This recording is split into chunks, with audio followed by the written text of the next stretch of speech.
Heading into this year's playoffs, one of the most intriguing matchups for me personally was the New Jersey Devils versus the New York Rangers.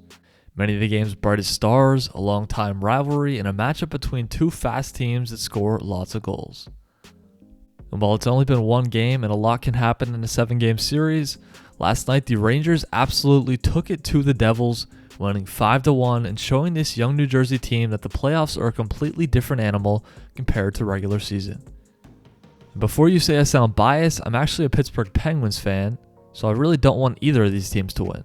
But the reality is that New Jersey hasn't been in the playoffs since 2018, and a lot of their top players, most of them being younger, have little to no playoff experience. And the Rangers, on the other hand, are coming off of a trip to the Eastern Conference Final last year, and also brought in Vladimir Tarasenko and Patrick Kane at the trade deadline. Two guys who know a thing or two about what it takes to win a Stanley Cup.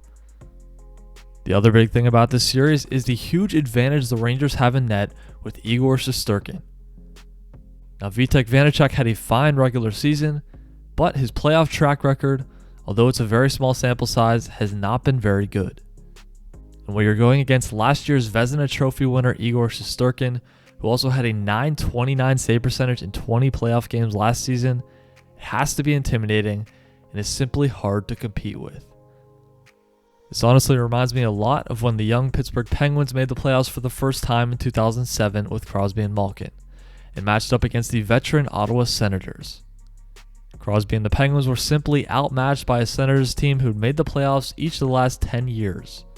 The Sens would win in 5 and end up going all the way to the Stanley Cup Final. Now, I'm not saying this is exactly how it's going to go for New Jersey. They could certainly come back and win this series or at least make it interesting.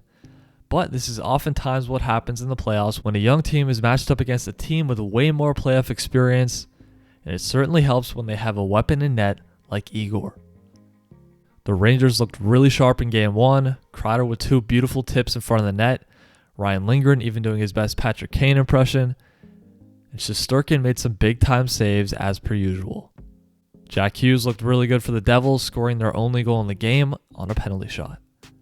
But I'm excited to see how the rest of this series plays out. Let me know your thoughts down below in the comments. Thank you guys so much for watching.